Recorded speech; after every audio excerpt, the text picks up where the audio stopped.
한번 냉정하게 생각해 보십시오. 지금 이 순간 당신을 끝까지 지켜줄 사람은 과연 누구입니까? 자식도 바쁘고 친구는 하나둘 떠나고 배우자조차 어느 날 먼저 가버릴 수 있습니다. 결국 남는 건 사람이 아니라 나 자신입니다. 젊을 땐 남 따라 살았어도 늙어선 나만 믿고 살아야 합니다. 남에게 기대면 상처받고 남을 의지하면 무너집니다. 결국 노년을 지키는 건 인간관계가 아니라 나를 지키는 내 힘, 내 선택, 내 태도입니다. 오늘은 노년에는 사람보다 자신을 믿으세요. 나를 지켜주는 6가지를 주제로 외롭지 않고 무너지지 않는 인생의 비밀을 알려드립니다. 구독과 좋아요 누르시면 지금부터 시작하겠습니다. 노년에 나를 지켜주는 첫 번째는 바로 체면 따지지 않고 밥 한 끼 편히 먹을 수 있는 진짜 친구 한 명입니다. 당신은 지금 몇 명의 진짜 친구가 있습니까? 아니, 더 정확히 말하면 당신이 완전히 망가진 모습을 보여도 여전히 곁에 있어줄 친구가 몇 명이나 됩니까? 충격적이게도 대부분의 사람들이 노년에 이르러서야 깨닫는 잔혹한 현실이 있습니다. 평생 쌓아온 인맥의 99%는 가짜였다는 것입니다. 직장에서 만난 동료들, 골프장에서 만난 사업가들, 동창회에서 제외한 옛 친구들, 이들은 모두 당신의 지위와 재력이 있을 때만 친구였습니다. 은퇴 후 권력이 사라지고 건강이 악화되고 경제적 어려움이 찾아오면 하나둘 연락이 끊어집니다. 가장 가슴 아픈 것은 당신이 진심으로 대했던 사람들조차 등을 돌린다는 사실입니다. 노년의 외로움은 상상을 초월합니다. 하루 종일 말 한마디 하지 않는 날이 일주일씩 계속되고 병원에 입원해도 문병 오는 사람이 없고 명절에도 혼자 라면을 끓여 먹는 참담한 현실이 기다리고 있습니다. 이때 진짜 필요한 것은 화려한 인맥이 아니라 단 한 명이라도 진심으로 당신을 걱정해주는 사람입니다. 체면을 차리지 않아도 되는 친구, 가진 것이 없어도 함께 김밥 한 줄 나눠 먹을 수 있는 친구, 당신의 추한 모습을 봐도 여전히 웃어주는 친구. 마이너스 이런 친구 한 명이 있다면 당신의 노년은 완전히 달라집니다. 서울 강남의 한 고급 레스토랑에서 벌어진 일입니다. 70대 중반의 박모 회장이 30년 지기 친구 김 씨와 저녁을 먹고 있었습니다. 박 회장은 한때 대기업을 운영했지만 IMF 때 모든 것을 잃었습니다. 반면 김 씨는 평범한 중소기업 사장으로 살아왔습니다. 형님, 계산은 제가 할게요. 김 씨가 말했지만 박 회장이 고집을 부렸습니다. 아니야, 내가 낼 거야. 아직 그 정도는. 하지만 카드가 거절당했습니다. 현금도 부족했습니다. 순간 얼굴이 화끈거렸지만 김 씨는 아무렇지 않은 듯 계산을 마쳤습니다. 식당을 나오며 박 회장이 말했습니다. 미안하다. 이 나이에 이런 꼴을. 그러자 김 씨가 어깨를 두드리며 말했습니다. 형님, 우리가 언제부터 돈 때문에 어색해했나요? 다음엔 형님이 라면이라도 끓여주시면 되죠. 그날 밤 박 회장은 눈물을 흘렸습니다. 자신이 잘 나갈 때 주변에 몰려들었던 수백 명의 사람들은 모두 사라졌지만 단 한 명, 김 씨만이 남아 있었던 것입니다. 돈이 있을 때는 몰랐는데 이제야 알겠네. 진짜 친구가 뭔지. 더 충격적인 것은 박 회장의 고백이었습니다. 내 장례식에 올 사람을 생각해보니 김 씨 하나뿐이더라고. 그게 가장 무서웠어. 수십억 자산을 굴렸던 사업가의 인생 말년이 이토록 적막할 줄 누가 알았겠습니까? 진짜 친구 한 명이 있는 사람과 없는 사람의 노년은 천국과 지옥만큼 다릅니다. 지금이라도 늦지 않았으니 체면 버리고 진심으로 사귈 수 있는 친구를 만드십시오. 노년의 나를 지켜주는 두 번째는 바로 매월 따박따박 들어오는 연금입니다. 사람은 배신하지만 숫자는 배신하지 않습니다. 누구도 연락 주지 않아도 자식이 외면해도 매달 꼬박꼬박 들어오는 연금은 나를 버리지 않습니다. 병들어도 우울해도 아무에게도 말 못하는 날에도 연금은 조용히 통장에 찍힙니다. 그 단단한 숫자 하나가 노년의 자존심이고 삶의 안전판입니다. 늙어서 가장 비참한 순간은 부탁해야만 돈이 생기는 현실입니다. 친구 모임에서 돈이 없어 머뭇거리게 되고 병원비가 없어 자식 눈치 봐야 하고 손주 생일에 5만 원이 없어 뒤돌아서는 순간 자존감은 박살납니다. 그러나 매달 들어오는 연금이 있다면 그 어떤 순간에도 굽히지 않아도 됩니다. 세상에 머리 숙이지 않아도 됩니다. 노년은 돈이 많아야 하는 게 아니라 고정 수입이 있어야 당당해집니다. 연금은 숫자가 아닙니다. 연금은 자립입니다. 혼자 살아도 당당할 수 있는 유일한 무기이며 아무도 도와주지 않아도 스스로를 지킬 수 있는 방패입니다. 자식도 친구도 형제도 줄 수 없는 확실한 보장이 연금입니다. 눈물이 나는 날에도 외로움에 잠 못 이루는 날에도 연금은 잊지 않고 나를 찾아옵니다. 그것이 바로 늙은 나를 버티게 해주는 유일한 자산입니다. 서울 강동구에 사는 오영자 씨는 40년 교직 생활을 마치고 정년퇴직한 뒤 공무원 연금과 사적연금을 함께 받고 있습니다. 매달 합쳐 300만 원. 누군가에게는 적어 보일 수 있지만 오 씨에겐 이 돈이 세상 그 무엇보다 소중합니다. 은퇴 직후 주변에서는 이제 애들 도와주면서 여유롭게 지내라는 말이 많았습니다. 하지만 현실은 전혀 달랐습니다. 딸은 이혼 후 아이 둘을 키우느라 정신이 없고 아들은 사업 실패로 몇 년째 연락이 없습니다. 결국 오 씨는 완전히 혼자가 됐습니다. 처음엔 우울했습니다. 전화도 안 오고 명절에도 혼자 밥을 지었습니다. 그런데 이상하게도 매달 25일만 되면 마음이 달라졌습니다. 문자 한 통. 공무원 연금 250만 원이 입금되었습니다. 그 알림을 보는 순간 혼자라도 살아갈 힘이 생겼습니다. 아, 그래도 나는 것이 아니다. 나는 내 힘으로 살아간다. 그렇게 시작된 하루하루가 쌓이자 오 씨는 오히려 더 활기찬 노년을 살고 있습니다. 요즘 오 씨는 근처 구청 문화센터에서 뜨개질을 배우고 공원 산책도 자주 나갑니다. 작은 카페에서 혼자 커피를 마시며 책을 보는 시간이 행복하다고 말합니다. 그 이유를 물었더니 단 하나였습니다. 돈을 누구 눈치 안 보고 온전히 내 마음대로 쓸 수 있으니까요. 이것이 바로 연금의 힘입니다. 사람은 떠나도 연금은 남습니다. 관계는 무너져도 숫자는 쌓입니다. 결국 노년을 지켜주는 건 사람이 아니라 내가 만든 고정수입입니다. 죽을 때까지 꼬박꼬박 들어오는 연금이 있다면 그 어떤 외로움도 두렵지 않습니다. 그러니 지금이라도 늦지 않았습니다. 연금은 늙은 나의 마지막 친구이자 유일한 보호자입니다. 노년의 나를 지켜주는 세 번째는 바로 작지만 내 이름으로 된 집 한 채입니다. 가진 게 많지 않아도 괜찮습니다. 집이 크지 않아도 상관없습니다. 중요한 건 그 집이 내 이름으로 되어 있느냐는 것입니다. 남의 집에 얹혀 살면 숨소리도 눈치 봐야 하고 내 집이 없으면 마음 둘 곳도 사라집니다. 노년에는 사람보다 지붕 하나가 더 따뜻하고 내 이름 석 자가 적힌 등기 하나가 더 든든합니다. 남의 공간에 기대 사는 노년은 늘 쫓기는 삶입니다. 눈치로 하루를 시작하고 자존심을 꾹 눌러야 잠자리에 들 수 있습니다. 아무리 자식 집이라도 그 공간은 내 것이 아닙니다. 내 물건을 놓을 자리가 없고 내 목소리를 높일 권리가 없습니다. 결국 그곳은 쉼터가 아니라 감옥이 됩니다. 심지어 말을 조심해야 하고 방문을 꼭 닫아야 하고 냉장고 하나도 마음대로 열 수 없습니다. 이게 현실입니다. 이게 집 없는 노년의 서글픈 민낯입니다. 하지만 내 이름으로 된 집이 있다면 이야기는 완전히 달라집니다. 누가 뭐라 하지 않아도 당당해지고 아무리 좁은 방이어도 숨이 트입니다. 비가 오면 나를 막아줄 천장이 있고 몸이 아플 때 내 침대가 기다려주는 집 한 채. 그 하나만으로도 인생은 무너지지 않습니다. 노년에 남는 것은 결국 집입니다. 관계는 끊기고 건강은 약해져도 집만은 나를 배신하지 않습니다. 내 이름으로 된 집은 단순한 부동산이 아닙니다. 그것은 노년의 나를 지켜주는 마지막 보루입니다.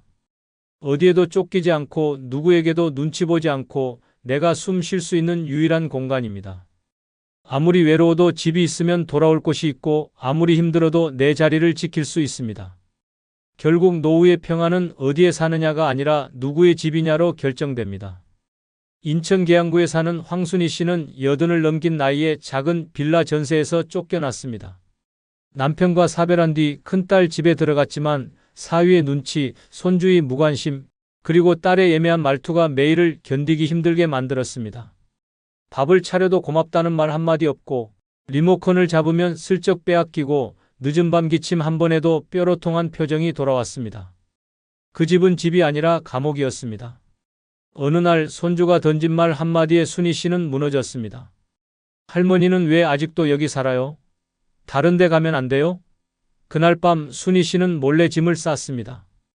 그리고 다 쓰러져 가던 옛날 주택, 남편 생전에 조그맣게 사놓고 그대로 방치했던 집을 찾아갔습니다. 벽지는 곰팡이가 슬고 수도는 얼어붙어 있었지만 그 집은 순희 씨 이름이 적힌 등기를 가지고 있었습니다. 몇 주 동안 혼자서 페인트 칠을 하고 고물상을 다니며 중고 가구를 구해 채워 넣었습니다. 동네 복지센터에서 저렴한 청소 서비스를 받고 조용히 새 삶을 시작했습니다. 놀랍게도 혼자 사는 그 집에서 순희 씨는 처음으로 편안히 잠들었다고 말했습니다. 누가 뭐라 하지 않고 늦게 일어나도 되고 먹고 싶은 반찬을 마음껏 해먹을 수 있는 삶. 그 자유가 이렇게 값진 줄 몰랐다고 합니다. 지금 순희 씨는 매일 아침 작은 마당에 나가 해를 보고 차를 마십니다. 때론 마트에서 혼자 과일을 고르고 때론 동네 시장에서 아는 사람들과 인사를 나눕니다. 그는 말합니다.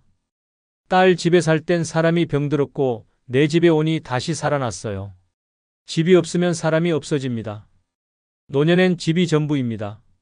화려하지 않아도 작아도 낡아도 상관없습니다. 내 이름이 적혀 있다는 사실 하나만으로 그 집은 세상에서 가장 강력한 방패가 됩니다. 그래서 집은 늙은 나를 위한 마지막 선물이어야 합니다. 남을 위한 집이 아니라 나를 위한 집을 꼭 지켜야 합니다. 그것이 진짜 노년의 나를 지켜주는 집입니다. 노년의 나를 지켜주는 네 번째는 바로 사기당하지 않는 금융 지식입니다. 사람보다 돈이 무서운 세상입니다. 하지만 돈보다 더 무서운 건 노인을 노리는 사기꾼입니다. 자식보다 더 친절하게 다가오고 가족보다 더 자상하게 말하는 이들은 결국 내 통장을 털어가고 내 평생 쌓은 자산을 갉아먹습니다. 나이 들수록 착한 사람이 아닌 똑똑한 사람이 살아남습니다. 사기꾼들은 절대 처음부터 사기꾼 티를 내지 않습니다. 어머님, 저희는 노인을 위한 특별 금융 지원 프로그램을 하고 있어요. 요즘 어르신들만 가입 가능한 절세형 수익 상품이 있어요. 안정적으로 월 2% 수익 보장해드려요 라고 속삭입니다. 이 말 한마디에 안심하고 도장을 찍고 그 순간 내 돈은 증발합니다. 아무리 많아도 금융 지식이 없으면 한순간에 무너집니다. 특히 노년에는 믿는 순간이 끝의 시작입니다. 좋은 사람 같아서 계속 전화와서 미안해서 지금 안 하면 기회가 없다니까 이런 말에 넘어가는 순간 10년치 연금, 내 이름으로 된 집, 심지어 손주 용돈까지 송두리째 사라집니다. 무지한 사람을 노리는 건 언제나 똑똑한 범죄입니다. 그래서 노년에는 착한 마음보다 금융 지식이 나를 지킵니다. 사기당하는 노인들의 공통점은 모른다는 것을 창피해 한다는 점입니다. 이런 것도 몰라요? 라는 말에 고개를 끄덕이고 알지도 못한 채 계약서에 서명합니다. 하지만 이 무지가 인생을 무너뜨립니다. 아들 얼굴 보기 부끄럽고 자식한테 말 못할 정도로 창피한 일은 몰라서 당한 사기입니다. 이제부터는 말해야 합니다. 나는 모릅니다. 설명 다시 해주십시오. 이 한마디가 사기꾼을 물리칩니다. 경기도 부천에 사는 최복래 씨는 남편과 사별한 후 오롯이 혼자 사는 삶을 시작했습니다. 연금과 적금으로 그럭저럭 살아가던 중 어느 날 전화 한 통을 받았습니다. 어르신 금융감독원입니다. 통장에 이상 거래가 감지되어서 보호 조치를 해야 합니다. 공무원 말투에 속아 최 씨는 안내받은 대로 스마트폰에 앱을 깔고 화면을 캡처해 전송했습니다. 그날 오후 통장에 있던 잔액 3,200만 원이 전액 빠져나갔습니다. 아무도 믿지 못했습니다. 공무원 말투였고 보이스피싱이라고 하기엔 너무 정교했습니다. 경찰도 은행 직원도 요즘 어르신들 피해 많아요라고 말했지만 최 씨는 달랐습니다. 그날 이후 스마트폰 금융 교육을 받기 시작했습니다. 처음엔 기계 다루는 것조차 힘들었지만 한 달에 한 번 강의를 듣고 은행원에게 꼬치꼬치 묻기 시작했습니다. 그리고 6개월 후 또다시 비슷한 전화가 왔을 때 이번엔 정색하고 말했습니다. 금감원이 전화로 이런 거 안 합니다. 녹음 중이니 끊겠습니다. 그 한마디의 상대는 바로 전화를 끊었습니다. 최 씨는 말합니다. 돈은 다시 모으면 되지만 바보라는 낙인은 지워지지 않아요. 그래서 이제는 묻는 걸 두려워하지 않기로 했습니다. 그게 나를 지키는 방법이니까요. 사기는 멍청해서 당하는 게 아닙니다. 잘 몰라서 부끄러워서 귀찮아서 당합니다. 그래서 노년에는 금융 지식이 생존 도구입니다.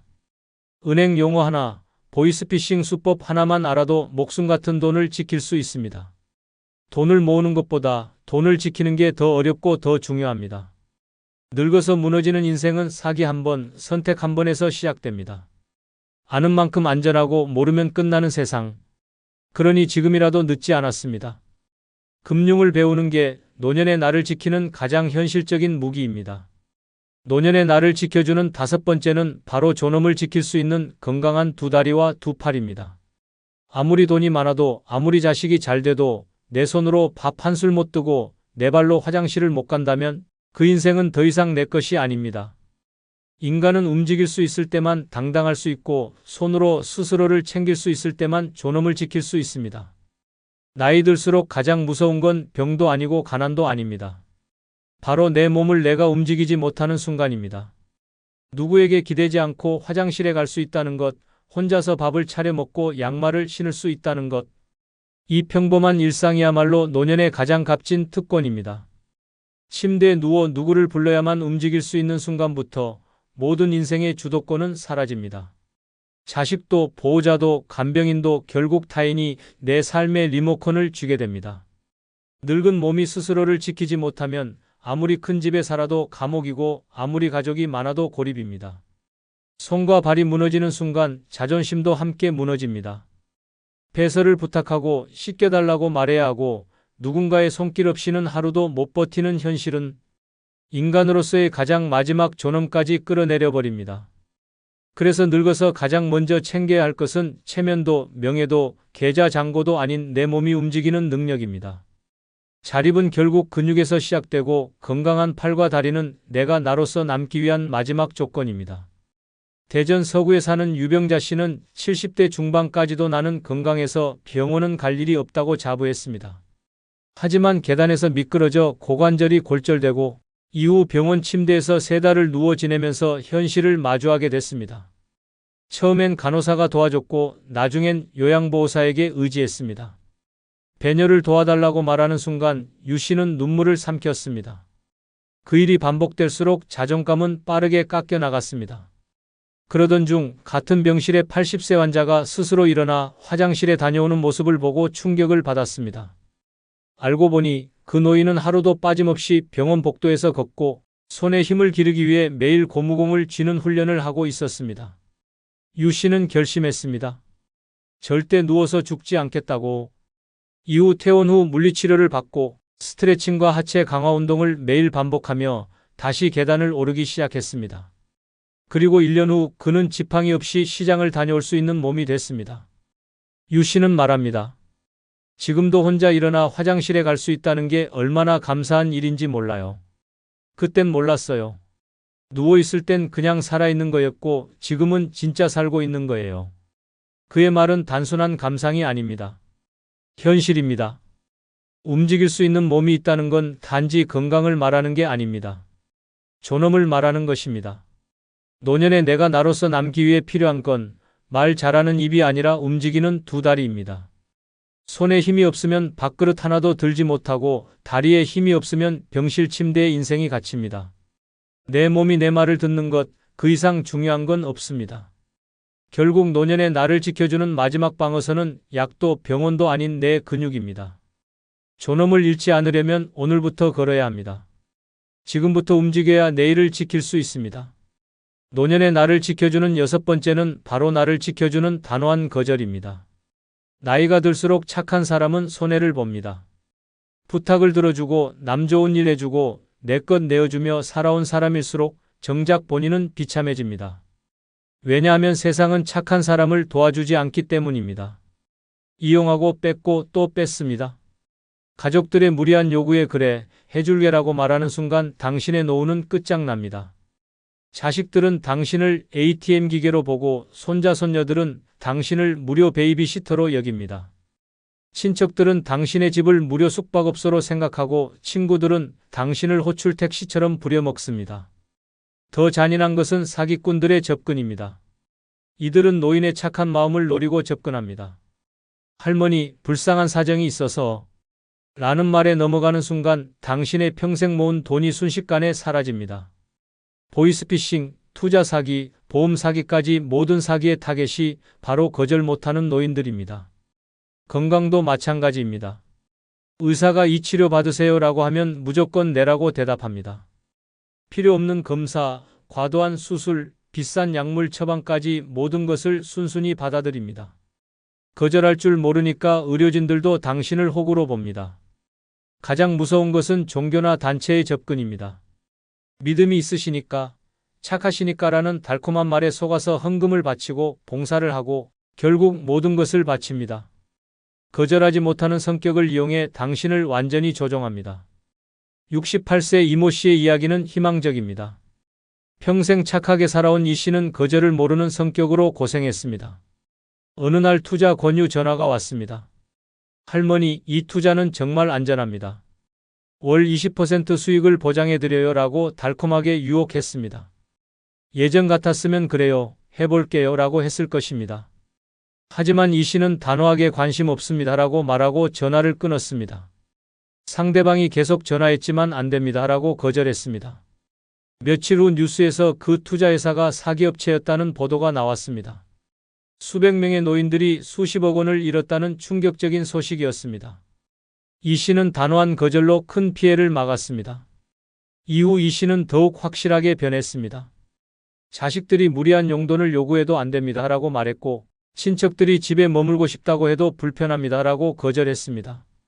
처음에는 가족들이 섭섭해했지만 시간이 지나면서 오히려 이 씨를 더 존중하게 되었습니다. 이 씨는 거절하니까 사람들이 함부로 대하지 않더라며 웃었습니다. 자식들도 어머니가 달라지셨네요. 더 당당해 보이세요 라고 말했습니다. 단호한 거절이 가져다준 놀라운 변화였습니다. 지금 이 씨는 자신만의 시간을 즐기며 행복한 노년을 보내고 있습니다. 단호한 거절이 진정한 자유를 선물해 준 것입니다. 나이 들었으면 가만히 있으라고. 늙은이가 뭘 더 바라냐, 조용히 죽지. 지금 시대의 노인은 짐일 뿐이야. 이런 모욕적인 말을 듣고도 참고만 있다면 당신은 세상에 짓밟히고 사라질 뿐입니다. 노년에 독하게 살아야 합니다. 세상이 나를 찍고 밟아도 고개 들고 당당히 맞서야 합니다. 미련 없이 살아야 하고 눈물 따위는 삼켜야 합니다. 노년에는 악착같이 독하게 살아야 합니다.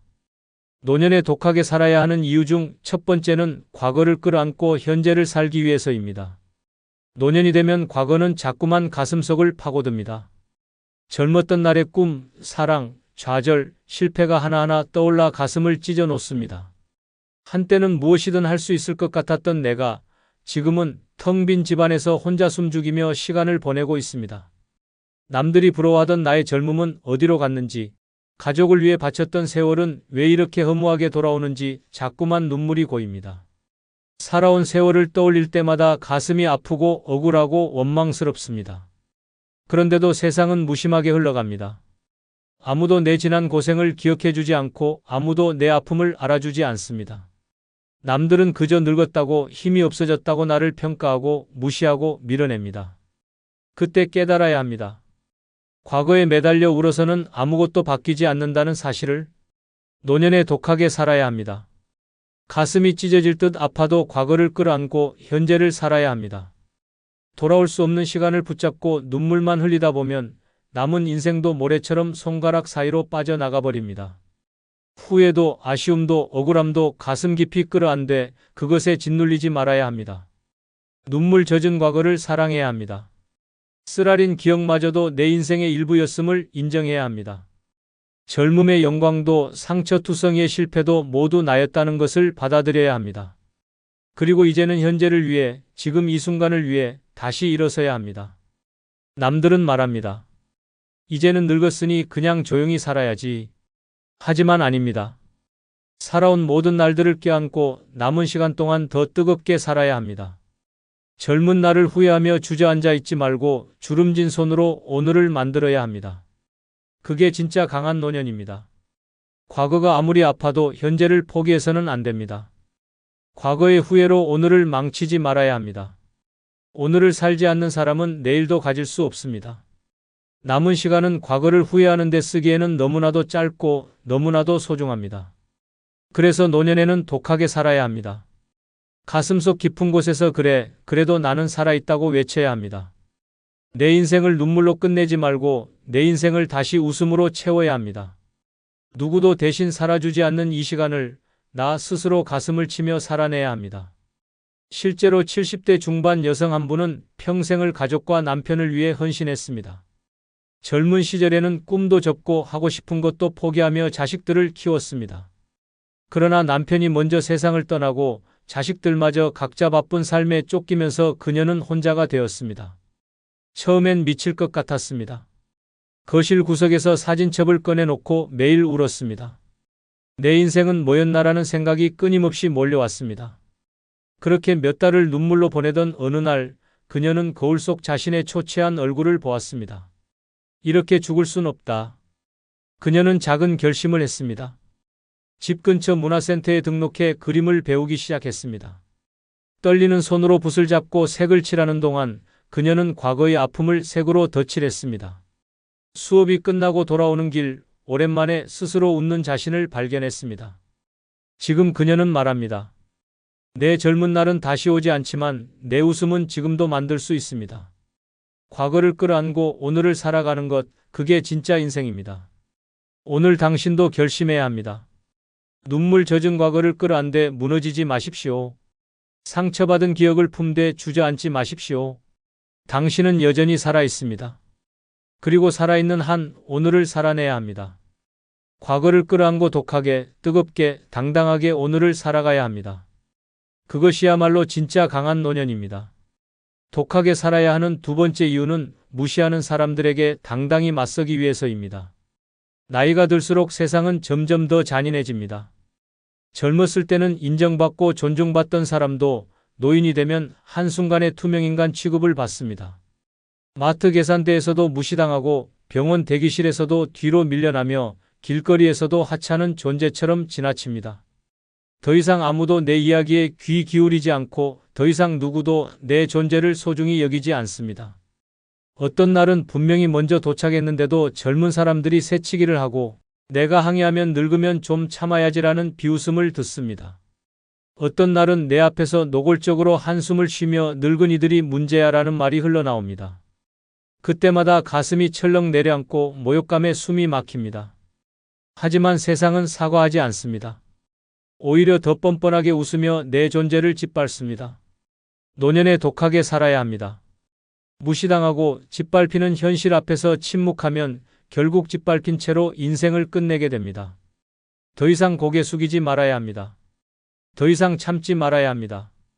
무시하는 사람들에게는 단호하게 맞서야 합니다. 당당히 눈을 맞추고 나를 함부로 대하는 것을 절대 용서하지 말아야 합니다. 나이 먹었다고 얕보지 마라. 나는 너보다 더 많은 세월을 버텨온 사람이다. 내가 살아온 시간을 함부로 취급하지 마라. 이런 당당한 목소리를 세상에 외쳐야 합니다.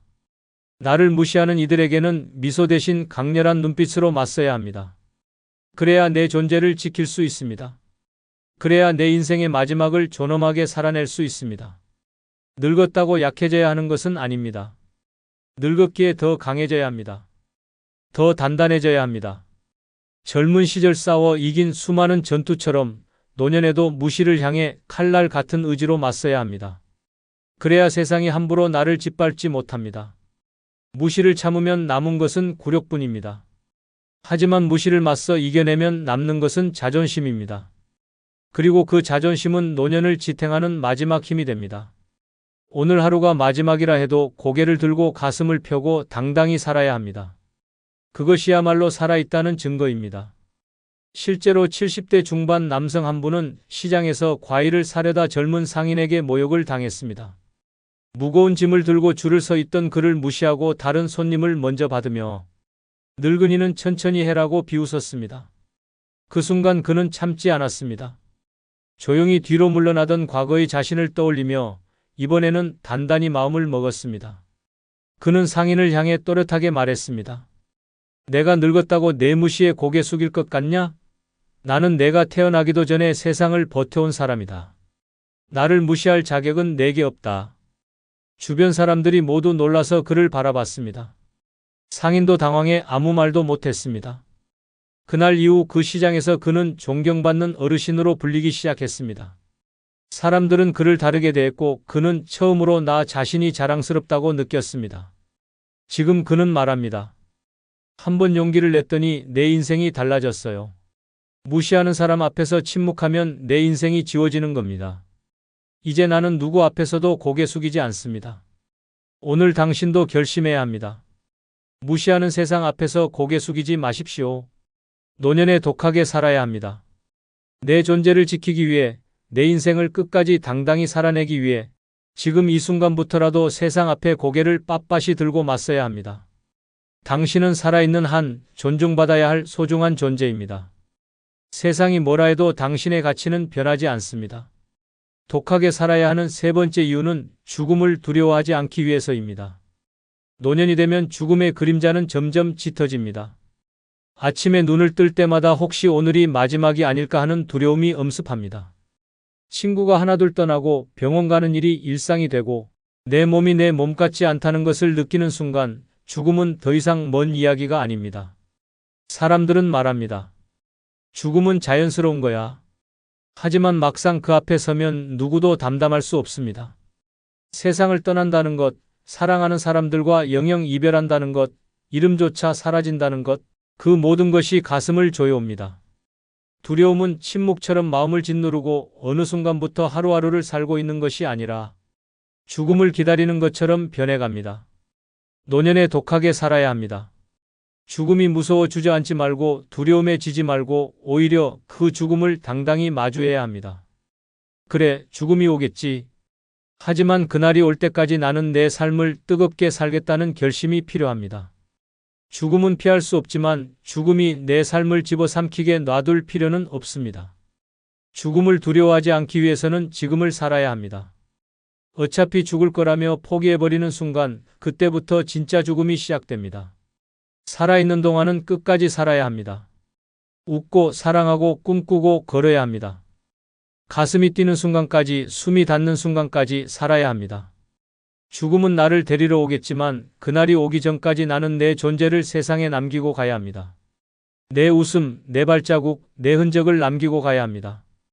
주저앉아 흐느끼며 죽음을 기다리는 삶이 아니라 매일매일을 마지막인 것처럼 뜨겁게 살아내야 합니다. 그래야 마지막 순간에도 후회하지 않습니다. 그래, 나는 내 몫을 다했다. 나는 끝까지 살아냈다는 마음으로 눈을 감을 수 있습니다. 그것이야말로 죽음을 두려워하지 않는 진짜 강한 삶입니다. 노년에 독하게 살아야 하는 이유는 죽음이라는 거대한 두려움 앞에서도 끝까지 나를 지키기 위해서입니다. 실제로 70대 중반 남성 한 분은 은퇴 후 하루하루 죽음에 대한 공포에 시달렸습니다. 친구들이 세상을 떠날 때마다, 장례식장을 다녀올 때마다 다음은 나일지도 모른다는 생각에 가슴이 무너졌습니다. 방 안에 틀어박혀 나가지도 않고 사람도 만나지 않았습니다. 세상과 단절된 채 살아있는 시체처럼 지냈습니다. 그러다 어느 날 우연히 본 신문 기사 하나가 그의 마음을 흔들었습니다. 죽음을 기다리느니 하루를 살아라. 그 문장을 읽는 순간 그는 울음을 터뜨렸습니다. 그래, 나는 아직 살아있잖아. 그는 다음 날 무작정 운동화를 신고 집을 나섰습니다. 동네 뒷산을 올랐고 헉헉거리면서도 정상까지 올라가 큰 소리로 외쳤습니다. 나는 아직 살아있다. 그날 이후 그는 하루도 빠짐없이 밖으로 나갔습니다. 시장 골목을 걷고 작은 모임에 참석하고 친구들에게 먼저 연락을 하기 시작했습니다. 매일 하늘을 바라보며 다짐했습니다. 오늘 하루 끝까지 살아내자.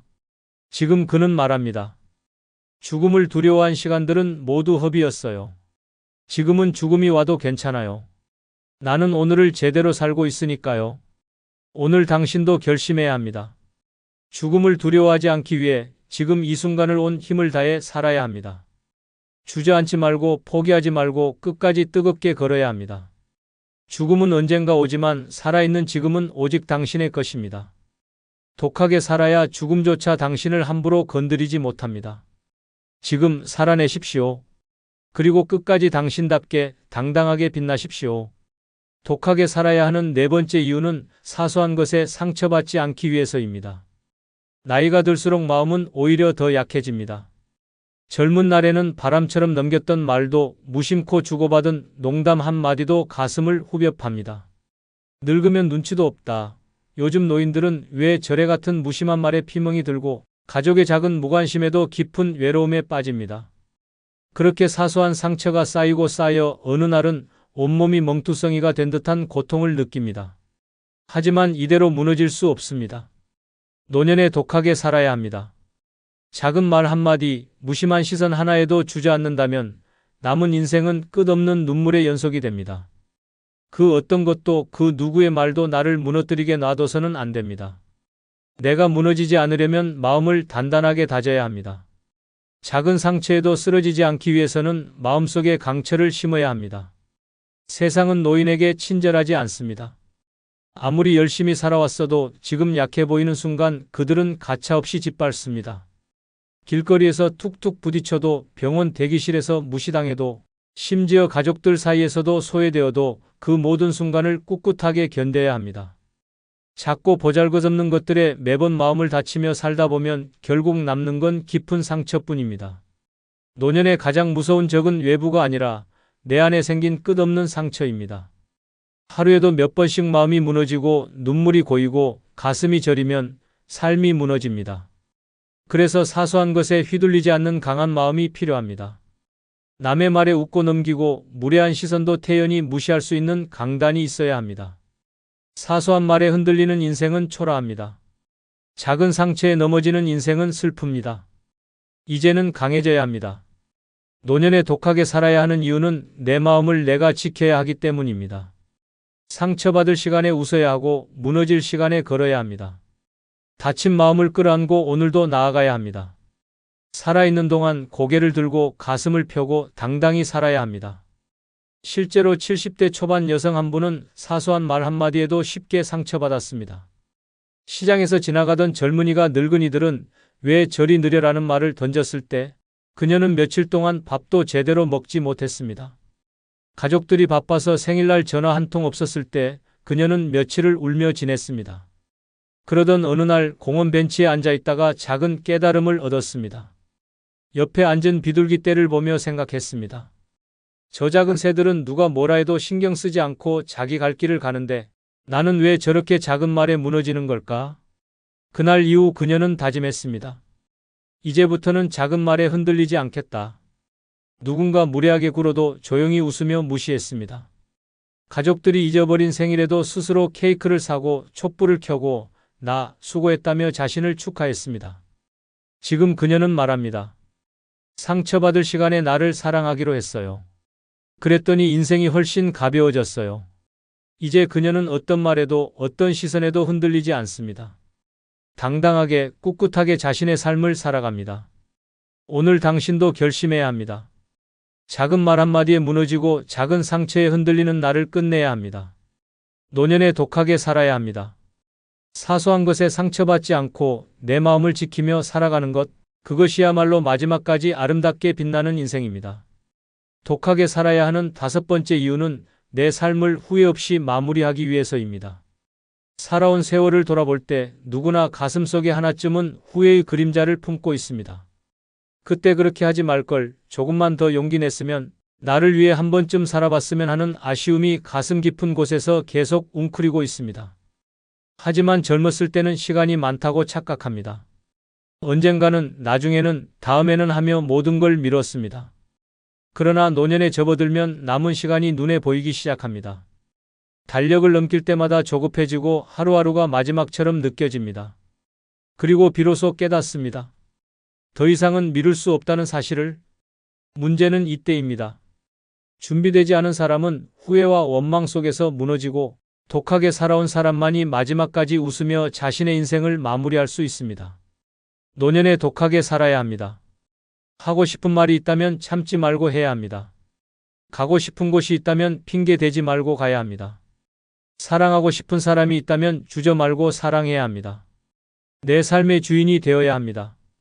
타인의 시선, 가족의 기대, 세상의 기준에 얽매여 내 인생을 허비할 시간이 없습니다.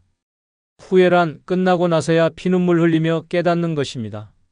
조금만 더 용기 냈으면, 조금만 더 나를 위해 살았으면 하는 후회는 남은 시간 동안 가슴을 핥히며 떠나지 않습니다. 그렇기에 지금 이 순간 독하게 살아야 합니다. 남에게 맞춰 사는 인생이 아니라 오롯이 나를 위한 인생을 살아야 합니다. 내 삶을 후회 없이 마무리하는 것, 그것이야말로 진짜 승리입니다. 죽음 앞에서도 나는 내 인생을 다 살았다며 담담히 웃을 수 있어야 합니다. 무언가를 놓쳐도 실수해도 괜찮습니다. 다만 나를 놓치지 않는다면 그 인생은 실패한 것이 아닙니다. 노년이란 마지막이 아닙니다. 노년은 내 삶을 완성하는 가장 중요한 순간입니다. 그리고 이 순간을 후회 없이 채우려면 반드시 독하게 살아야 합니다. 작은 두려움, 남의 시선, 무의미한 미련 따위에 휘둘리지 말고 오직 나를 위해, 오늘을 위해 살아야 합니다. 실제로 70대 후반 여성 한 분은 평생 가족만을 위해 헌신했습니다. 남편 뒷바라지, 자식 뒷바라지 어느 하나 빠짐없이 책임졌습니다. 정작 자신을 위해 산 시간은 단 하루도 없었습니다. 젊었을 때 꿈꾸었던 그림 공부도 포기했고 친구들과 떠나고 싶었던 여행도 포기했습니다. 그녀는 늘 나중에 언젠가는이라고 말했습니다. 그러나 세월은 그녀를 기다려주지 않았습니다. 남편이 세상을 떠나고 자식들은 각자 가정을 꾸리며 바빠졌습니다. 홀로 남겨진 그녀는 비로소 깨달았습니다. 나는 단 한 번도 나를 위해 살지 않았다는 사실을. 그날 이후 그녀는 달라졌습니다. 40에 넘게 미뤘던 그림 공부를 시작했습니다. 작은 동호회에 가입해 같은 꿈을 꾸는 사람들과 함께 웃고 울고 배우며 하루하루를 채워갔습니다. 때로는 낯선 도시로 혼자 여행을 떠나고 작은 공연장에서도 박수를 보냈습니다. 지금 그녀는 말합니다. 늦었다고 생각했지만 지금이라도 나를 위해 살기로 했어요. 후회하고 싶지 않아서요. 내 삶은 이제야 비로소 완성되고 있습니다. 오늘 당신도 결심해야 합니다. 더 이상 미루지 마십시오. 더 이상 두려워하지 마십시오. 노년에 독하게 살아야 합니다. 내 삶을 후회 없이 마무리하기 위해, 내 인생을 마지막까지 아름답게 지켜내기 위해 지금 이 순간부터 당신만의 이야기를 써 내려가야 합니다. 당신의 삶은 아직 끝나지 않았습니다. 그리고 그 마지막 페이지는 당신 스스로가 멋지게 채워야 합니다. 멀쩡하던 아버지가 갑자기 쓰러졌어요. 분명 어제까지만 해도 정정하셨는데 아침에 일어나 보니 숨을 안 쉬고 계셨어요. 그냥 감기인 줄 알았는데 병원에선 이미 늦었다고 하더라고요. 이처럼 갑작스럽고 예고 없는 죽음, 그 시작은 언제나 평소와 똑같았던 일상에서 시작됩니다. 노년기의 몸은 눈에 띄지 않게 약해지고 조그만 실수 하나가 뇌를 멈추고 심장을 멎게 하고 숨을 끊어놓습니다. 아무렇지 않게 반복하던 그 행동 하나가 당신의 마지막이 될 수 있습니다. 늙어 순식간에 사망으로 이어지는 5가지 위험한 행동 중 첫 번째 행동은 뇌졸중 전조 증상 무시하는 행동입니다. 뇌졸중은 예고 없이 찾아오지 않습니다. 반드시 경고 신호를 보냅니다. 하지만 그 신호를 무시한 순간 뇌는 침묵하고 몸은 무너지고 맙니다. 뇌졸중의 전조 증상을 무시하는 행동은 단순한 방심이 아니라 스스로 생명줄을 끊는 자해행위입니다. 그냥 피곤한가 보다, 잠을 잘 못 잤나? 라는 생각 하나가 다음 순간 당신을 병원, 중환자실 침대에 눕히고 말 것입니다. 뇌졸중은 조용한 살인자입니다. 갑작스럽게 말을 더듬거나 한쪽 팔이나 다리에 힘이 빠지고 얼굴이 비뚤어지는 증상은 단순히 지나가는 증상이 아니라 뇌 속에서 이미 혈관이 막히거나 터지고 있다는 절박한 신호입니다. 그러나 많은 노년층은 이 신호를 무시합니다. 자고 나면 괜찮겠지, 나이 들어 그러는 거지라고 넘기면서 골든타임을 날려버립니다. 이때 뇌세포는 초당 수천 개씩 죽어가고 있고 기회는 점점 사라지고 있습니다. 뇌졸중은 증상 발생 후 3시간 이내에 치료를 시작해야 후유증을 줄일 수 있습니다. 하지만 증상을 무시하고 병원을 늦게 찾으면 언어장애, 반신마비, 인지저하 같은 심각한 후유증이 평생을 따라다닙니다. 뇌는 한번 손상되면 회복이 매우 어렵기 때문에 전조 증상을 무시한 대가는 단순한 후회로 끝나지 않습니다. 그것은 곧 삶의 질을 완전히 박살내는 치명적인 실수입니다. 특히 노년층은 전조 증상을 감기 몸살이나 피로와 혼동하는 경우가 많습니다. 갑자기 손이 떨리거나 단어가 생각나지 않거나 걸을 때 균형이 흔들리는 증상이 나타나면 즉시 병원을 찾아야 합니다. 이런 증상은 피곤해서 생긴 것이 아니라 뇌혈관이 도와달라며 보내는 구조 신호입니다. 이 신호를 외면한 순간 뇌는 손을 놓고 결국 몸 전체가 그 대가를 치르게 됩니다. 노년의 뇌는 젊을 때보다 훨씬 예민하고 약합니다. 약간의 고혈압, 스트레스, 수면 부족만으로도 혈관이 터지거나 막힐 수 있습니다. 그래서 뇌졸중은 예측이 아닌 대응의 싸움입니다. 이상 신호가 오면 기다리는 것이 아니라 달려가는 것만이 살 길입니다. 이제 실제 사례 하나를 소개합니다. 서울에 사는 75세 박모 할머니는 어느 날 아침 일어나자마자 팔에 힘이 잘 들어가지 않는 느낌을 받았습니다. 컵을 들었는데 손에서 미끄러져 바닥에 떨어졌고 거울을 보니 왼쪽 입꼬리가 약간 내려가 있었습니다. 가족들이 이상하다며 병원에 가자고 했지만 박 할머니는 어제 늦게 자서 피곤한가 봐라며 그냥 하루를 보냈습니다. 하지만 다음날 아침 오른쪽 다리에도 힘이 빠지고 말을 하려 해도 입이 잘 움직이지 않았습니다. 가족이 급히 병원에 데려갔을 때는 이미 골든타임이 지나 있었고 MRI 결과 중대 뇌경색 진단을 받았습니다. 의사는 전날 바로 왔으면 혈전 용해술로 큰 후유증 없이 끝났을 수도 있었다며 안타까워했습니다. 결국 박 할머니는 반신불수 판정을 받고 지금은 휠체어 생활을 하고 있습니다. 놀라운 건 박 할머니가 입원 후에도 그때 정말 피곤한 줄 알았어 라고 말하며 뇌졸중의 전조 증상을 질병으로 인식하지 못했다는 점입니다. 지금은 요양병원에서 재활치료를 받고 있지만 다시 혼자 걷는 건 어렵다고 합니다. 가족들은 하루만 빨리 갔어도라는 말을 수없이 되뇌며 죄책감에 시달리고 있습니다. 박 할머니는 요양병원에서 만나는 어르신들에게 늘 이렇게 말한다고 합니다. 입이 이상하거나 손이 안 움직이면 무조건 병원 가. 피곤한 게 아니고 뇌가 고장 나려는 거야. 이 말에 많은 이들이 고개를 끄덕이며 메모장에 적는다고 합니다. 당신의 몸은 죽기 전에 반드시 신호를 보냅니다. 뇌는 결코 말없이 무너지지 않습니다. 그 신호를 무시하는 순간 당신의 삶은 멈출 수 있습니다. 뇌졸중은 예방보다 눈치가 중요합니다. 그 눈치를 못 챘을 때 죽음은 조용히 문을 엽니다. 두 번째 위험한 행동은 감기에 걸렸는데 병원 안 가는 행동입니다. 감기에 걸렸는데 병원에 가지 않는 행동은 노년기에 있어 자살행위나 다름없습니다. 단순한 기침과 콧물, 미열로 시작된 작은 감기가 몸 전체를 무너뜨리는 거대한 질병으로 번질 수 있다는 사실을 많은 사람들이 모르고 있습니다. 특히 나이가 들수록 면역력은 극도로 떨어지고 회복력은 현저히 낮아지기 때문에 감기는 더 이상 가벼운 병이 아니라 생명을 위협하는 무서운 병입니다. 노년층에게 감기는 종종 폐렴으로 발전합니다. 폐렴은 국내 노년 사망 원인 중 상위권을 차지하고 있는 무서운 질병입니다. 감기가 폐까지 번지면 숨 쉬는 것이 어려워지고 고열과 기침, 가래가 심해지며 산소 포화도가 급격히 떨어지게 됩니다. 심한 경우 호흡곤란으로 인해 중환자실에 실려가거나 산소호흡기에 의존하게 되는 상황도 발생합니다. 그런데 문제는 많은 노인들이 이 정도쯤은 참으면 낫는다며 병원을 가지 않는다는 것입니다. 이 판단 하나가 생사를 가르는 결정이 됩니다.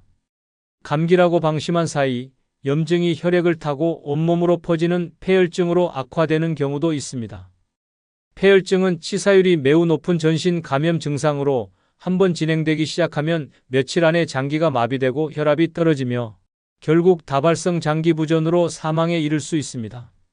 실제로 병원에는 감기로 시작해 병원에 너무 늦게 도착한 노인 환자들이 치료도 받지 못하고 세상을 떠나는 일이 빈번히 발생합니다. 또한 감기에 걸렸을 때 열이 계속 나고 식욕이 떨어지고 물도 못 마시는 상태가 지속되면 탈수 증상이 찾아옵니다. 노년기에는 수분 보유 능력이 약해지기 때문에 탈수는 곧 전해질 불균형과 혈압 저하로 이어지고 이로 인해 뇌졸중이나 심근경색 등 치명적인 합병증이 생깁니다. 즉, 감기 하나가 몸속 모든 시스템을 흔들 수 있는 시한폭탄인 셈입니다. 특히 요즘처럼 감기 바이러스가 독해진 시기에는 더더욱 위험합니다. 단순한 바이러스도 폐나 심장에 무리를 줄 수 있고 만성질환이 있는 경우엔 질환을 악화시켜 갑작스러운 심정지나 호흡정지를 유발할 수 있습니다. 병원 한 번 가면 끝날 일을 참다가 영영 집으로 돌아오지 못하는 경우는 절대 드문 일이 아닙니다. 이제 실제 사례 하나를 들어보겠습니다.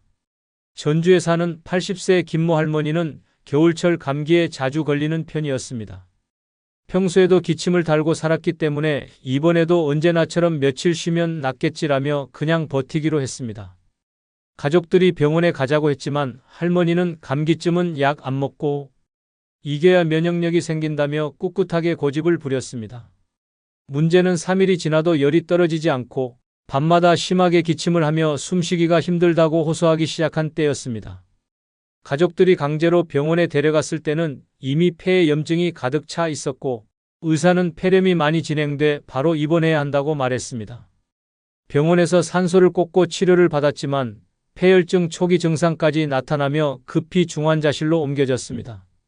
의료진은 하루만 더 늦었어도 생명이 위험했을 것이라고 말했고 김할머니는 중환자실에서 4일을 버틴 끝에 겨우 일반 병실로 옮겨졌습니다.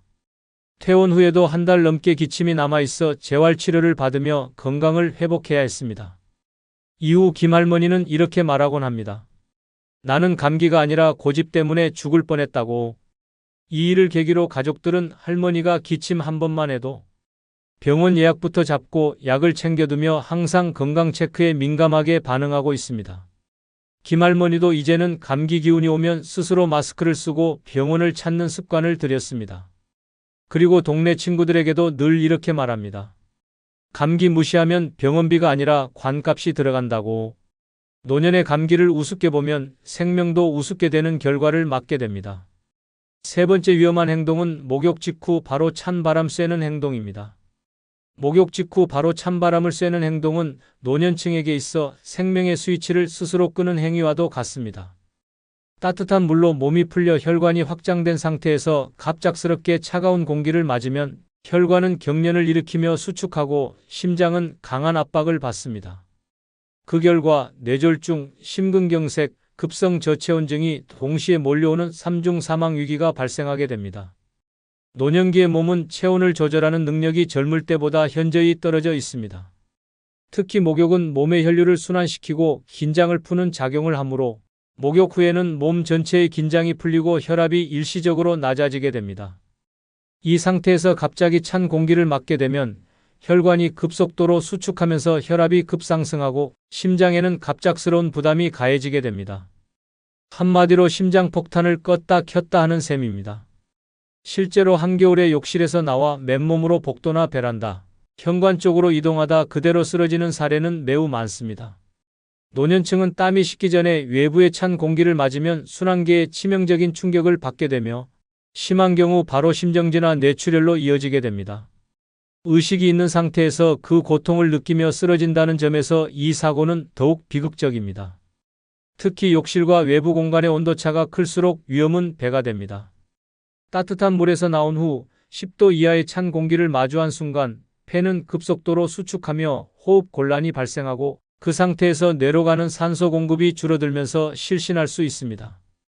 이때 머리를 부딪히거나 혼자일 경우 구조가 지연되면 그대로 생명의 위협을 받게 됩니다. 이런 사고는 대개 잠깐만 창문 열었을 뿐, 베란다에서 수건 말리다 나왔을 뿐, 현관에 전화기 가지러 갔을 뿐 같은 일상적인 습관에서 시작됩니다. 아무 생각 없이 했던 행동 하나가 가족을 통곡하게 만들고 평생을 후회하게 하는 결과를 초래하게 되는 것입니다. 방금 전까지만 해도 멀쩡하던 사람이 단 몇 분 만에 의식을 잃고 쓰러지는 장면은 상상조차 끔찍합니다. 예방을 위해서는 반드시 목욕 후 수건으로 몸을 완전히 닦고 욕실에서 나온 직후엔 따뜻한 옷을 입은 뒤에 이동해야 합니다. 실내 공기는 적정 온도를 유지하고 절대 맨몸 상태로 바람이 통하는 공간을 드나들지 않아야 합니다. 겨울철엔 욕실과 복도 사이에 난방기구를 두어 온도차를 줄이는 것이 생명을 지키는 습관이 됩니다. 목욕은 몸을 정결히 하는 시간이지만 동시에 죽음의 문턱이 될 수도 있다는 사실을 절대 잊어서는 안 됩니다. 이제 실제 사례 하나를 소개합니다. 경북 구미에 사는 77세 조모 할아버지는 목욕을 하고 나면 습관처럼 베란다 문을 열고 시원한 공기를 쐬는 버릇이 있었습니다. 뜨거운 물에 있으면 머리가 띵하니까 바람 쐬고 나면 개운하다며 매번 수건 하나만 두르고 맨발로 베란다로 나가 담배 한 대 피우는 것이 그의 루틴이었습니다. 그날도 여느 때처럼 목욕을 마치고 베란다 문을 활짝 열었고 바람이 세게 불어오는 겨울날이었습니다. 그런데 문을 연 지 1분도 안 돼 가족들은 쿵 소리를 들었습니다. 달려가 보니 조 할아버지가 베란다 유리문 옆에 쓰러져 있었습니다. 맥박은 희미했고 얼굴은 창백하게 질려 있었습니다. 급히 119에 신고해 병원에 이송한 결과 저체온성 심정지와 심근경색이 동시에 온 상태였습니다. 의료진은 목욕 후 찬 공기를 맞으며 심장이 충격을 받았고 그 상태에서 흡연까지 하며 혈관이 급격히 수축한 것이 원인이라며 고개를 절레절레 흔들었습니다. 다행히 빠른 응급처치로 생명은 건졌지만 이후 조 할아버지는 병원에서 재활치료를 받아야 했고 한동안 말도 제대로 하지 못하는 상태로 회복에 힘써야 했습니다. 지금은 담배를 완전히 끊고 목욕 후에는 반드시 긴 옷을 입고 집 안에서만 움직이는 생활을 하고 있습니다. 조 할아버지는 동네 이웃들에게 늘 이렇게 말한다고 합니다. 시원하다고 문 열었다가 내가 시신될 뻔했어. 바람이 아니라 죽음이 들어오더라. 농담처럼 이야기하지만 그 말엔 진심이 담겨 있습니다. 네 번째 위험한 행동은 운동 중 갑자기 멈추는 행동입니다. 운동 중 갑자기 멈추는 행동은 노년층에게 심장을 멎게 만드는 최악의 습관입니다. 운동은 건강에 좋다는 말만 믿고 준비도 없이 무리하게 시작해놓고 중간에 숨이 차거나 피곤하다는 이유로 갑자기 멈추면 그 순간 당신의 심장도 멈출 수 있습니다. 몸이 한껏 활성화된 상태에서 갑작스레 활동을 중단하면 심장과 혈관에 과부하가 걸리며 급성 심정지나 뇌졸중으로 이어질 수 있는 치명적인 상황이 발생합니다. 운동을 하면 혈액순환이 빨라지고 심장은 더 많은 혈액을 공급하기 위해 격하게 박동합니다.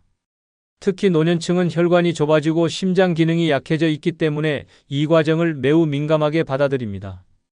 이때 갑자기 운동을 멈추면 근육은 더 이상 혈액을 끌어당기지 않고 심장은 과도하게 박동하던 리듬을 잃게 되며 결과적으로 혈압이 급격하게 떨어지거나 반대로 급상승하면서 심장과 뇌에 치명적인 타격을 입히게 됩니다. 예를 들어 달리기나 빠른 걷기를 하다 갑자기 멈춰 서서 앉거나 누우면 다리에 모여있던 혈액이 갑자기 위로 몰리면서 뇌로 가는 혈류가 부족해집니다. 이는 실신, 어지럼증, 심지어 뇌경색까지 유발할 수 있으며 심한 경우 그 자리에서 쓰러져 의식을 잃는 사고로 이어질 수 있습니다. 운동 중단은 단순한 휴식이 아니라 노년의 생명을 담보로 하는 심장 도박인 것입니다. 특히 고혈압, 당뇨, 심장질환을 앓고 있는 노년층은 더더욱 주의해야 합니다. 운동 중 몸이 덥고 땀이 나는 상태에서 갑자기 멈추면 체내 순환계가 급격히 혼란을 일으켜 심장 리듬이 무너지며 부정맥이나 심정지가 발생할 수 있습니다. 겉보기엔 단순한 숨고르기처럼 보여도 몸속에서는 생명이 위태로운 변화가 일어나고 있는 것입니다. 그래서 운동은 시작보다 마무리가 중요합니다. 무조건 서서히가 기본입니다.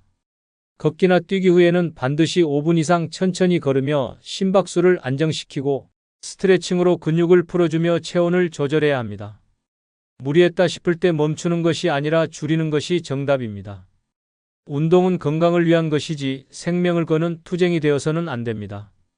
실제 사례를 하나 소개합니다. 경기도 고양에 사는 72세 이모 할아버지는 평소에 자전거 타는 것을 무척 좋아했습니다. 주말이면 한강변을 따라 20km씩 달리는 것이 그의 취미였고 나는 아직 젊으라며 땀을 흘리는 것을 자랑으로 여겼습니다. 문제는 운동을 끝내는 방식이었습니다.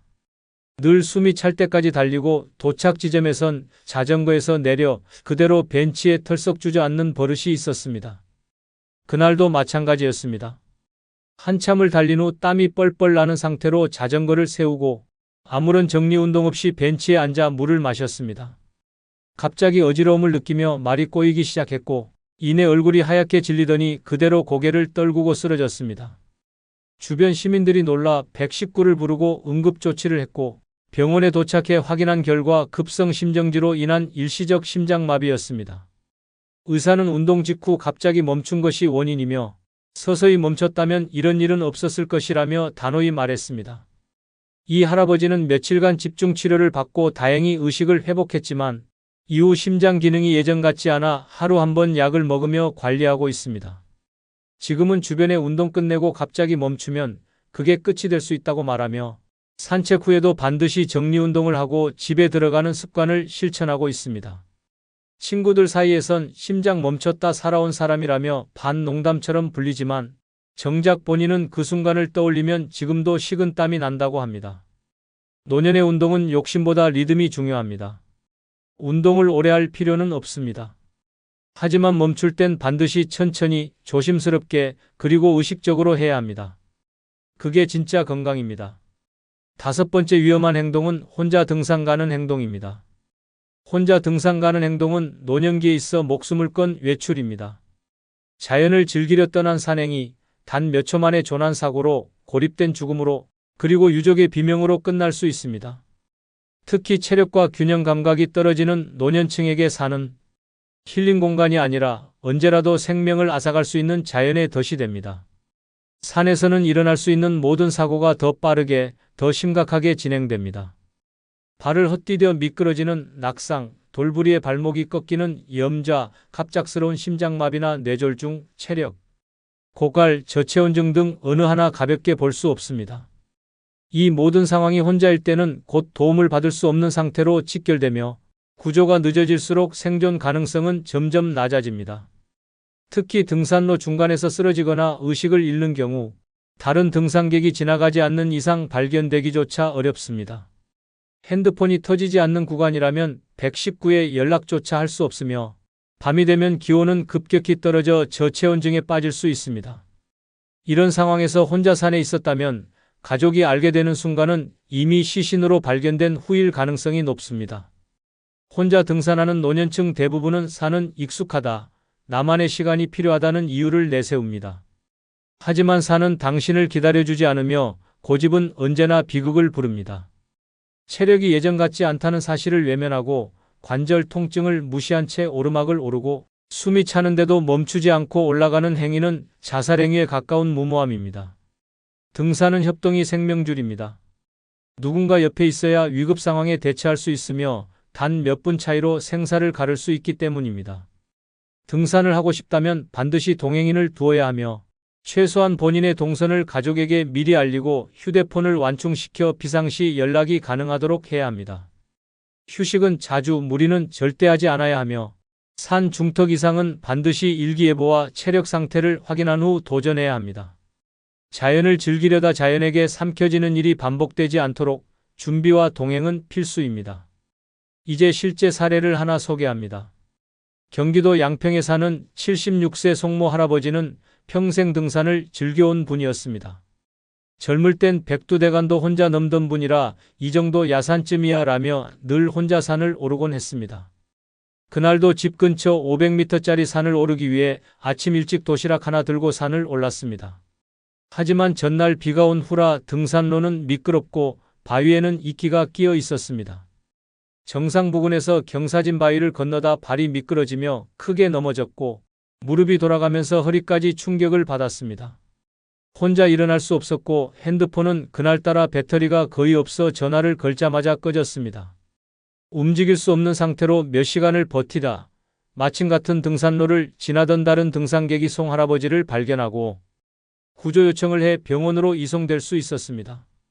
병원에서는 무릎 인대 파열과 요추 골절이라는 진단을 내렸고 몇 달간 입원 치료와 재활을 받았습니다. 송 할아버지는 그때를 회상하며 이렇게 말합니다. 산이 나를 좋아한다고 생각했는데 산은 그런 감정이 없더라. 그냥 실수하면 데려가 버리는 거더라고. 지금은 늘 등산 동호회 사람들과 함께 다니며 혼자 산에 가는 일은 단 한 번도 없다고 합니다. 동호회 모임에서는 혼산 금지라는 규칙까지 만들어 놓고 출발 전 서로 위치를 확인하며 안전에 각별히 신경을 씁니다. 송 할아버지는 그날을 계기로 산은 항상 겸손해야 한다는 걸 뼈저리게 느꼈다고 말합니다. 그리고 동네 어르신들에게 늘 이렇게 강조합니다. 혼자 산에 가면 산신령이 반가워하지 않고 데려가려고 기다린다니까? 산은 아름답지만 결코 만만하지 않습니다. 혼자 등산하는 행동은 자연 속에서 자신을 고립시키는 행위이며 그 고립이 곧 마지막이 될 수 있습니다. 잘 걷던 사람이 하루아침에 침대에 눕게 됐대요. 앉았다가 못 일어나서 119에 실려갔다더라고요. 다리 힘만 있었어도 그렇게까지는 안 됐지. 노년엔 다리가 무너지면 인생 전체가 무너집니다. 하체 근육은 생명줄입니다. 걷는 건 기본이고 일어나고 버티고 넘어진 후 다시 일어나는 힘이 곧 생존력입니다. 그런데도 아직도 걷기만 하면 된다고 믿고 있다면 지금 당장 그 생각을 버려야 합니다. 지금부터 공개할 6가지 하체 비결은 노년의 마지막 생존 기술입니다. 끝까지 안 보면 반드시 후회하게 됩니다. 먼저 좋아요 눌러주시면 감사하겠습니다. 노년의 튼튼한 다리와 하체를 만드는 첫 번째 비결은 걷기보다 중요한 건 엉덩이 근육입니다. 71세 정혜수 씨는 매일 아침 공원에서 1시간 이상을 걸었습니다. 핸드폰만 보기엔 하루 8,000보 이상 찍히지 않는 날이 없었고 주변 어르신들 사이에선 저분은 진짜 철인이다라는 말까지 들을 정도였습니다. 걷기야말로 최고의 운동이라 믿었던 그는 어느 날 평소처럼 횡단보도를 건너다 그만 발을 헛디뎌 넘어졌습니다. 심하게 다친 것도 아니었는데 이상하게도 그 자리에서 일어날 수가 없었습니다. 병원에서 검사한 결과는 충격적이었습니다. 다리는 멀쩡한데 엉덩이 근육이 거의 없습니다. 균형을 잡아줄 중심 근육이 없어서 일어나지를 못하신 겁니다. 걷기만으론 하체가 튼튼해지는 게 아니라는 걸 그제야 뼈저리게 깨달았습니다. 그 후로 재활치료를 받으며 앉았다 일어나기를 매일 수십 번 반복해야 했습니다. 반대로 68세 한춘자 씨는 처음부터 엉덩이 근육 운동을 중요하게 생각했습니다. 걷는 것도 좋지만 중심을 잡는 힘은 엉덩이에서 나온다는 건강 프로그램을 보고 매일 화장실 가기 전과 TV 보기 전에 앉았다 일어나기 10회를 실천했습니다. 하루 30번, 시간으로 치면 고작 5분도 안 되는 이 운동이 그녀의 인생을 바꿨습니다. 어느 날 마트에서 발을 헛디뎌 넘어질 뻔했지만 한 손으로 카트를 잡고 중심을 단단히 잡으며 바로 몸을 세웠습니다. 주변 사람들이 아줌마 반사신경 장난 아니에요 라며 감탄했지만 그녀는 속으로 생각했습니다. 반사신경이 아니라 엉덩이 근육 덕분이지.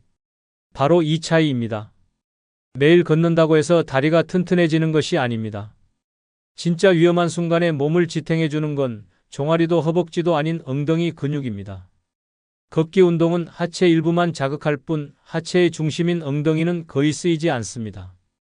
그래서 많이 걷는 사람조차 넘어진 순간 벌떡 일어나지 못하고 고관절이나 골반이 부러져 침대에서 몇 달을 보내게 되는 겁니다. 문제는 엉덩이 근육은 나이가 들수록 가장 먼저 빠지는 부위라는 점입니다. 60세 이후부터는 운동하지 않으면 10년에 15% 이상 근육량이 사라집니다. 이걸 방치하면 걸을 땐 멀쩡해 보여도 단 한 번의 충격에 쓰러지고 나서야 비로소 그 심각성을 깨닫게 됩니다. 하지만 그때는 이미 너무 늦습니다. 지금 당신이 매일 걷고 있다고 안심했다면 그건 착각일 수 있습니다. 당신이 단련해야 할 진짜 하체는 엉덩이입니다. 균형을 지키고 몸 전체를 지탱해주는 핵심 부위는 바로 그곳입니다. 걷는 다리보다 중요한 건 버티는 엉덩이입니다.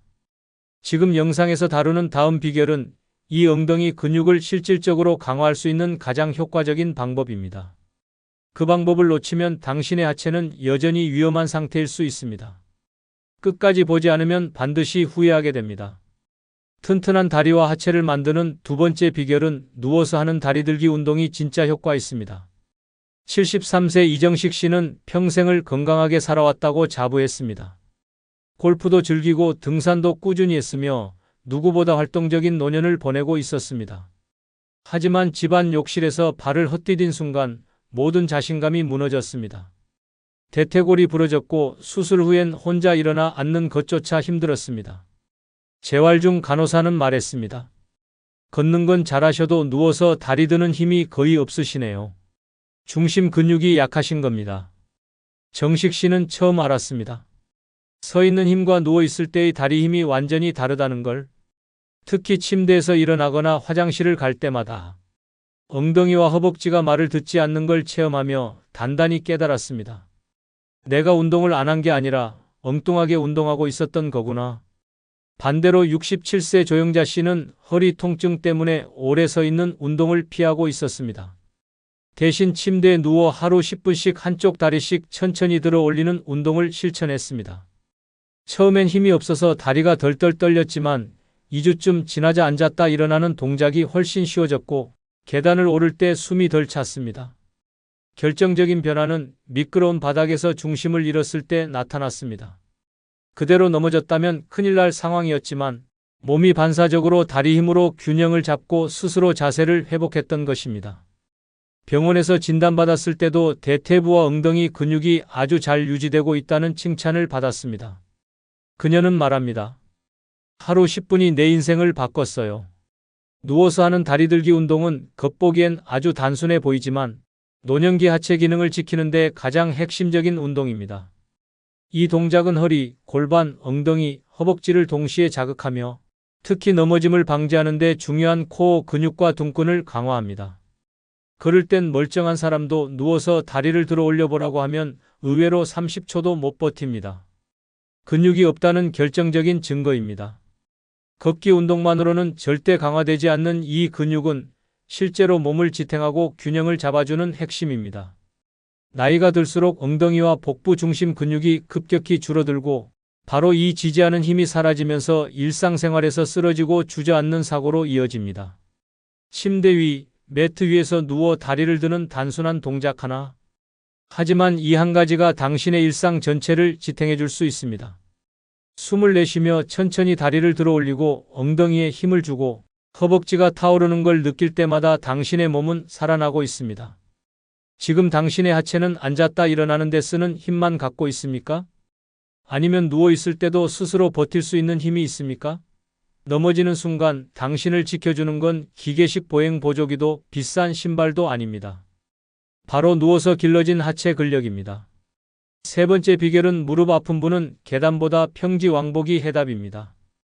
69세 윤태호 씨는 계단 오르기가 최고의 운동이라는 말만 믿고 매일 아파트 5층까지 오르내렸습니다. 처음엔 땀도 나고 개운했지만 한 달쯤 지나자 무릎이 욱신거리기 시작했습니다. 그래도 그는 참고 계속했습니다. 그러던 어느 날 계단을 내려오다 발을 헛디뎌 무릎이 꺾였고 병원에서 반월상 연골판 손상이라는 진단을 받았습니다. 의사는 연골이 이미 많이 닳아 있었습니다. 계단이 독이 된 겁니다라고 말했습니다. 태호 씨는 말합니다. 건강하려고 했던 운동이 평생 고통의 시작이 될 줄은 몰랐습니다. 반대로 72세 이명자 씨는 2년 전부터 무릎 통증이 있어 계단을 피했습니다. 대신 집 앞 공원 평지 구간을 하루 40분씩 천천히 왕복하며 걷기 운동을 해왔습니다. 처음엔 이렇게 가볍게 걸어서는 효과 없을 것 같다는 의심도 있었지만 3개월쯤 지나자 무릎 통증이 사라졌고 허벅지 근육도 단단해졌습니다. 병원에서도 근육이 잘 잡혀 있어 관절 부담이 적다는 진단을 받았습니다. 그녀는 말합니다. 운동은 강도보다 방향이 중요하다는 걸 이제야 알았어요. 무릎이 약한 노년층에게 계단은 칼날 위를 걷는 것과 같습니다. 하체를 단련하기 위해 계단을 오르내리는 것이 오히려 연골을 닳게 하고 관절을 손상시키는 역효과를 냅니다. 특히 나이가 들수록 무릎 연골은 자연스럽게 얇아지고 관절 사이의 윤활액도 줄어들어 충격 흡수가 어렵습니다. 이런 상태에서 계단을 오르면 체중이 무릎 관절에 3배 이상 실리게 되고 그 압박이 반복될수록 무릎은 조용히 망가집니다. 계단을 오르는 것보다 더 중요한 것은 무릎에 부담을 주지 않으면서도 하체 근육을 충분히 단련하는 평지 걷기입니다.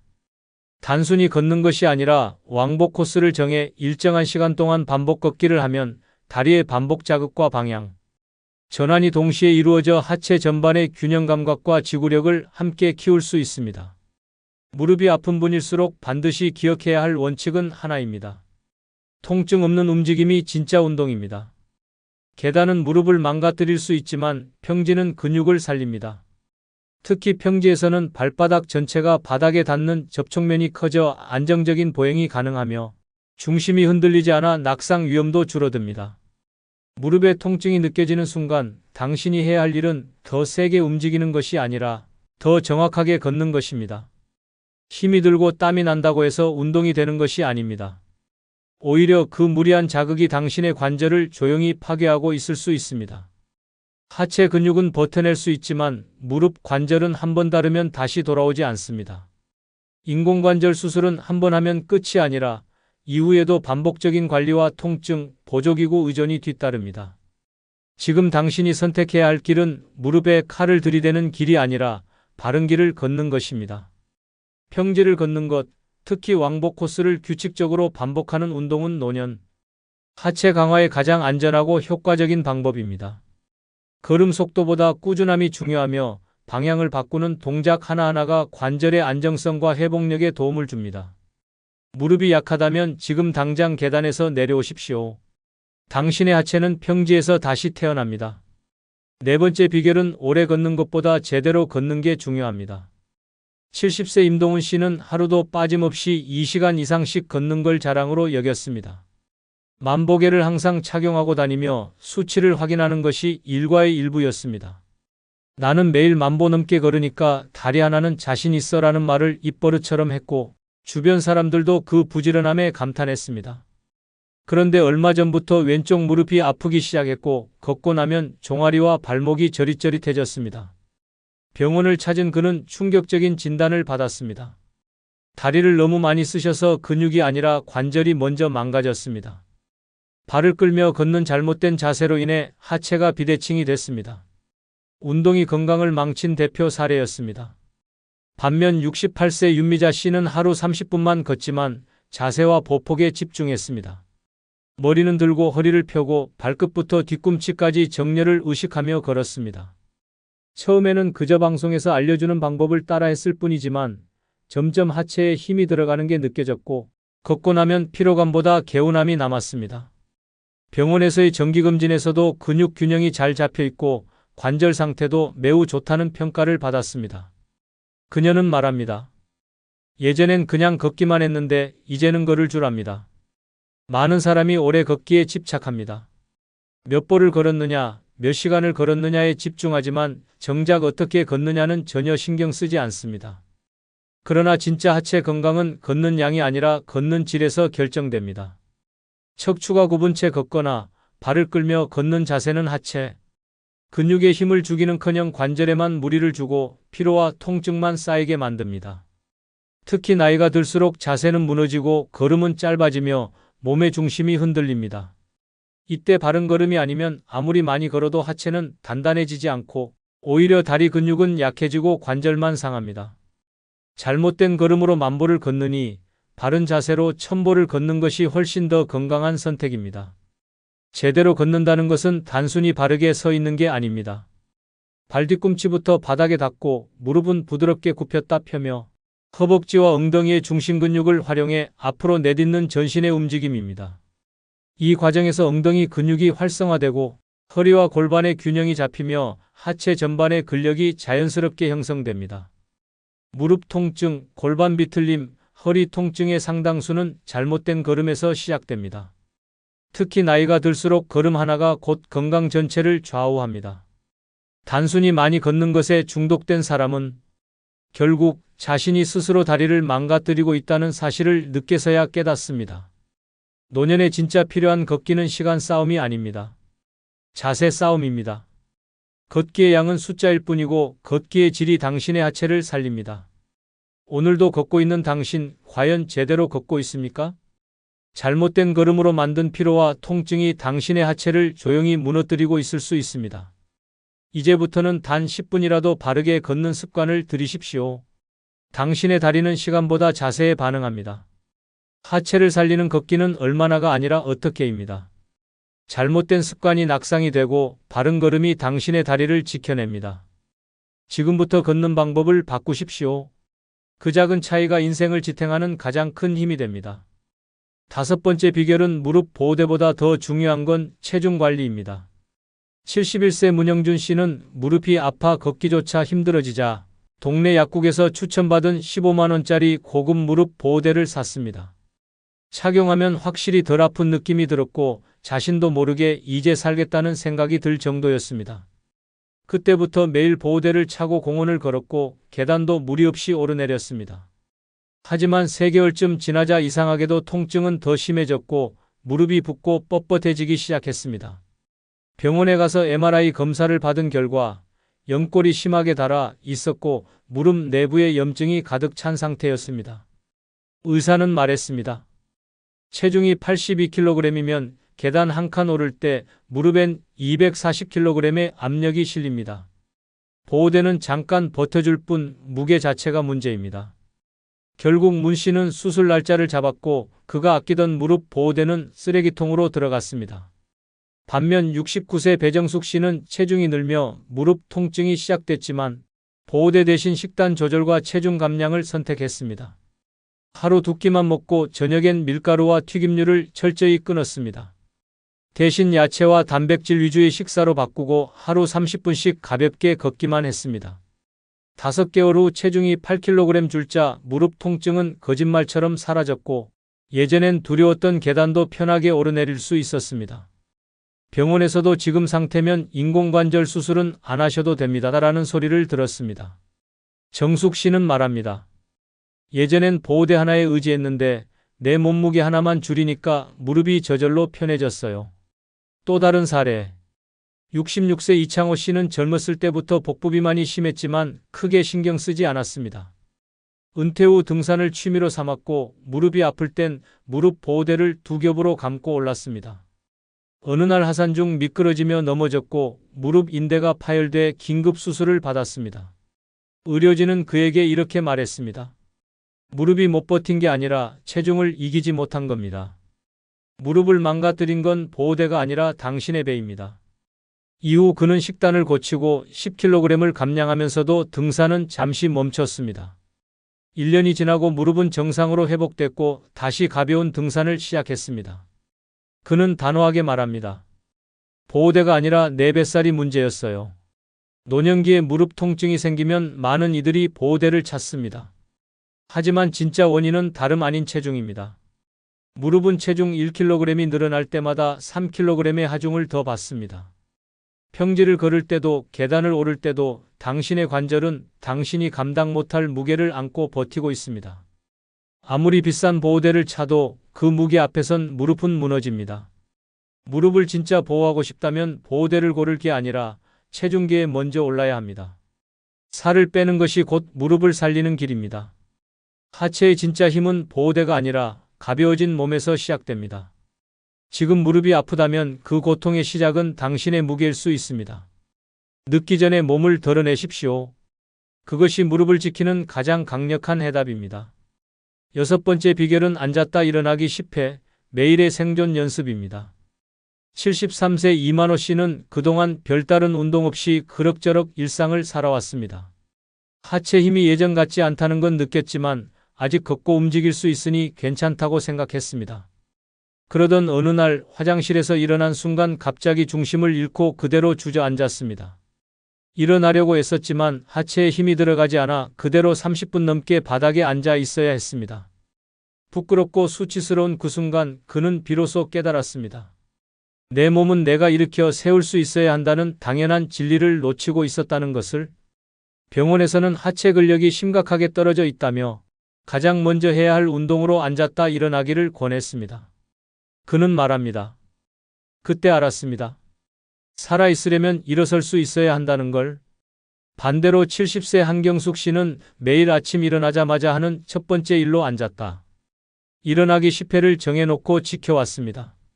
처음엔 무릎이 삐걱거리고 허벅지가 떨렸지만 매일 반복하자 몸이 놀라울 정도로 안정감을 되찾았습니다. 특히 식탁 의자, 소파, 침대 등 집안 어디서든 자유롭게 일어설 수 있다는 사실이 주는 자신감은 말로 표현하기 어려울 정도였습니다. 6개월 전 미끄러운 욕실에서 넘어질 뻔했을 때도 반사적으로 다리에 힘이 들어가며 중심을 잡을 수 있었습니다. 그녀는 말합니다. 앉았다 일어나기 덕분에 나는 아직 내 몸을 지킬 수 있습니다. 또 다른 사례. 74세 정복현 씨는 휠체어 신세를 지게 될 줄은 꿈에도 몰랐습니다. 점점 혼자 일어나는 시간이 길어지고 의자에서 일어설 때마다 사람 손을 빌려야 했습니다. 어느 날 TV 프로그램에서 앉았다 일어나기를 매일 하면 하체가 살아난다는 말을 듣고 따라 해보려 했지만 단 한 번도 스스로 일어나지 못했습니다. 그제야 그는 깨달았습니다. 나는 이미 나를 일으킬 수 없는 몸이 되어 있었다. 이후 물리치료를 병행하며 근력을 회복 중이지만 여전히 바닥에서 혼자 일어나는 건 쉽지 않습니다. 그는 지금도 매일 말합니다. 그때 조금만 했더라면 지금은 안 이랬을 텐데. 앉았다 일어나기는 단순한 운동이 아닙니다. 그것은 생존력 테스트입니다. 나이가 들수록 무릎과 엉덩이 근육은 빠르게 줄어들고 중심이 무너지고 혼자서 일어나기조차 힘들어집니다. 그런데도 대부분은 넘어지기 전까지 이 사실을 깨닫지 못합니다. 의자에서 일어나고 다시 앉는 동작은 우리가 매일 수십 번 반복하는 기본 동작입니다. 하지만 노년기에는 이 동작 하나가 고통이 되고 불가능이 되며 결국 침대에 눕는 삶으로 이어집니다. 하체가 약해진 사람은 넘어지면 일어나지 못합니다.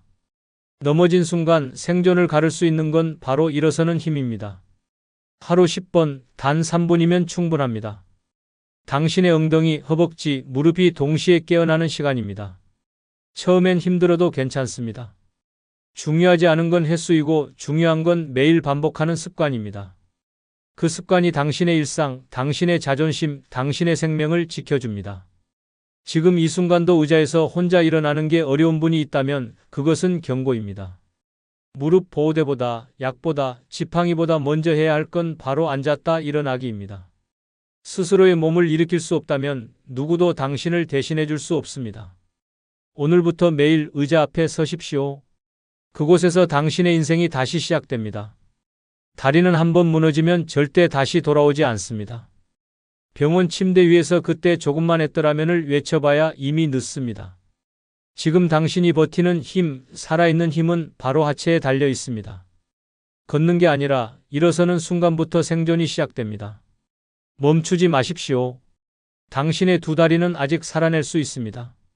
오늘 영상이 도움이 되셨다면 좋아요 눌러주시면 감사하겠습니다.